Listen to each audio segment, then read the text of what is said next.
मी वैभव अडसरे लोमेश कॅम्प्युटरचा संचालक. शेतकरी मित्रांनो, आपल्याला एक आतुरता लागली आहे, ती म्हणजे पीक कर्जमाफी ही कधीपर्यंत होणार आहे. त्याची तारीख आपल्याला दिली गेली आहे की माननीय मुख्यमंत्री साहेबांनी सांगितलं आहे की 30 जून 2026 या तारखेपर्यंत आपली ही कर्जमाफी होणार आहे. पण ज्या शेतकरी मित्रांनी म्हणजे पीक कर्ज काढले 2022, 2023, 2024, 2025 ते रेग्युलरमध्ये जर असतील तर त्यांना प्रोत्साहन अनुदान हे देण्यात आले. पण ज्या शेतकरी बांधवांना अद्यापही म्हणजे आता तुम्ही जर मागच्या वेळेस रेग्युलर आहात पण अद्यापही तुम्ही जर आत्ता या वर्षाला आर्थिक वर्षाला जर तुम्ही रेग्युलर नसाल तर तुम्हाला या पीक कर्जाच्या मुदतीपासून प्रोत्साहन अनुदानापासून वंचित राहू शकतात.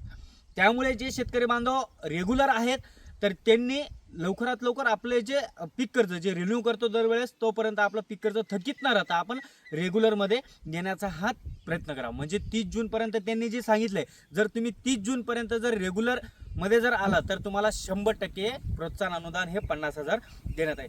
कर्जमाफी योजनेचे प्रमुख निकष या थोडक्यात या व्हिडिओच्या माध्यमातून आपण जाणून घेणार आहोत. 30 जून 2025 अखेरची थकबाकी कर्जमाफीस पात्र.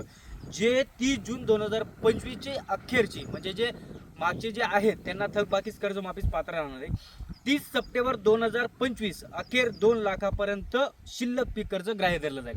म्हणजे सप्टेंबरचा जो महिना आहे 30 सप्टेंबरच्या आत म्हणजे 28-29 सप्टेंबर जरी आला तर त्यामध्ये जे सप्टेंबरच्या आतील जे असतील 2022, 2023, 2024, 2025 यांना म्हणजे हे जे शेतकरी बांधव असतील 2 लाखापर्यंत जे पीक कर्ज घेतले असेल त्या या अनुदानामध्ये तर ह्या कर्जमाफीमध्ये ते बसू शकतात.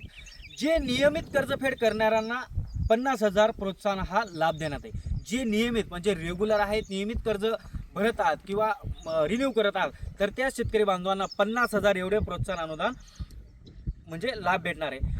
चालू वर्षाची कर्ज 30 जून 2026 पूर्ण भरणे आवश्यक आहे. जर समजा तुम्ही जर 2024-2025 मध्ये जर घेतलंय किंवा चालू वर्षाचं जे पीक कर्ज असेल म्हणजे आता जर तुम्ही लेटेस्ट जर पीक कर्ज काढलं असेल तर ते 30 जून 2026 पूर्वी भरणे हे आवश्यक आहे. मुदतीत परतफेड न केल्यास लाभापासून वंचित राहणार आहात.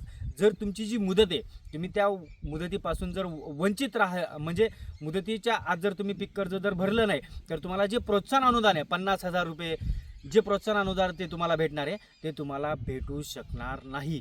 याच्यामध्ये या कर्जमाफीमध्ये फक्त 2 लाखापर्यंत जेवढं कर्ज हे माफ होणार आहे. म्हणून तुम्ही तुमचे कागदपत्र हे रेडी ठेवा. तुमचा 7/12 उतारा, Aadhaar card, PAN card, bank passbook व तुम्ही फार्मर आय डी काढलेला आहे का नाही हे तुम्ही चेक करा. जर फार्मर आय डी काढला नसेल तर तुम्हाला पीक कर्जच्या वेळेस पण तुम्हाला ह्या गोष्टींना फेस करावं लागणार आहे. तर ज्या शेतकरी बांधवांना आमचा व्हिडिओ आवडला असेल तर त्यांनी जास्तीत जास्त लोकांपर्यंत पोहोचवण्याचा प्रयत्न करा. धन्यवाद.